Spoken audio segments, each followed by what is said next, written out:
incredibly hard to play.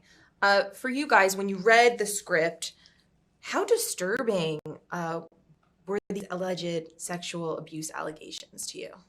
It's awful. It's absolutely horrendous. And yeah, it's just such a tragedy all around. The whole story is so tragic. And I think it still goes on. You know, these people are still in prison. And so it's just, yeah, it's horrendous. And it affects you.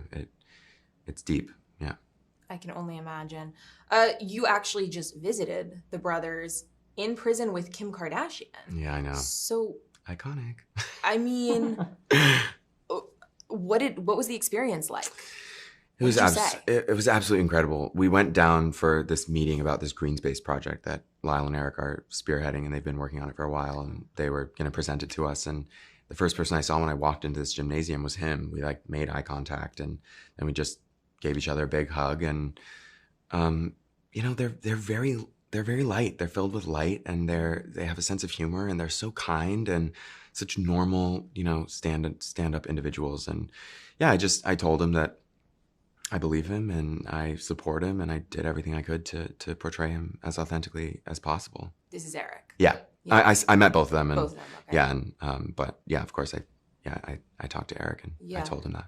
Erik had released a statement saying that this series was a dishonest portrayal, but he hadn't seen it yet. Yeah.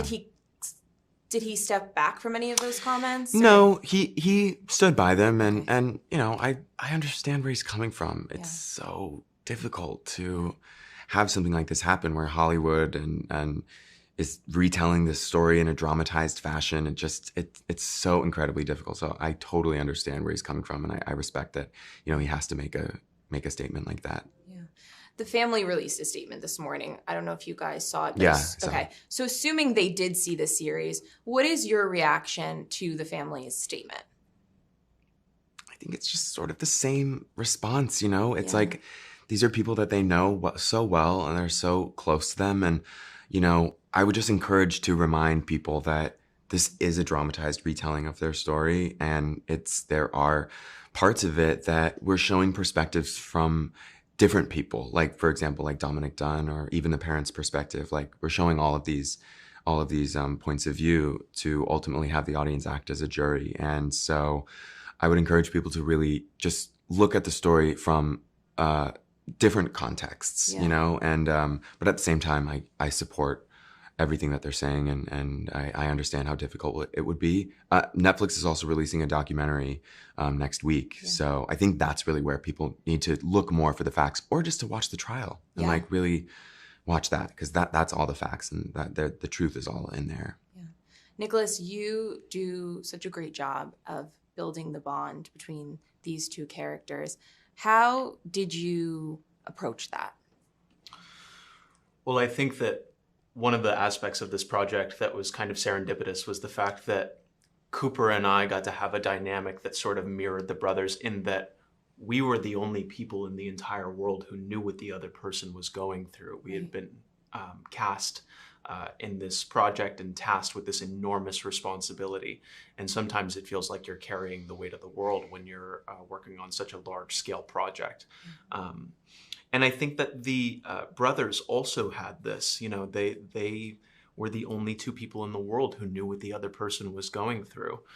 So the fact that we could find common ground in our relationship with the brothers' relationship in that way, I think it helped, and Cooper and I's relationship blossomed really organically, and I love this guy to death. Are you kidding me? I mean, what a talented actor, and yeah. You're both incredible.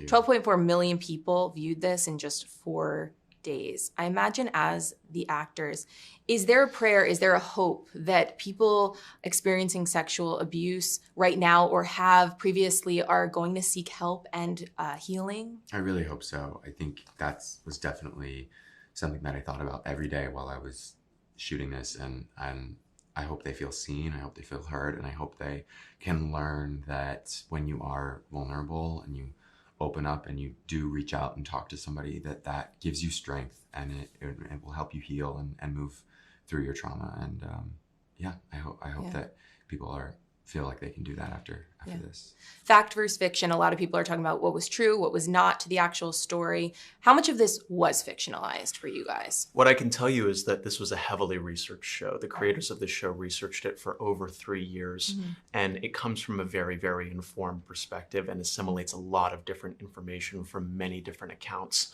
I mean, there's a thing right here. That's everyone thought at the time that these 2 kids murdered their parents for money. Yeah. Which I think a lot of people now know that that's not true. Yeah. And so there are things in the show that from somebody else's perspective was what they believed. That was their theory, but maybe wasn't true. I think the show just collects all of these different theories and points of view and perspectives and then shoves them all together. I also think it's important to distinguish that we're painting a portrait. Yes. We're not creating a documentary. Yeah.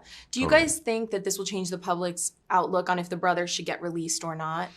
I think so. And I think the public has already changed. You know, in the past 35 years, so much has shifted in terms of how people really stand by victims and believe them when they come out and talk about it. And look, also, I want to say too, I don't want to discredit the fact that these kids did murder their parents with shotguns and like they did need to serve time. Yeah. But I think the time is up.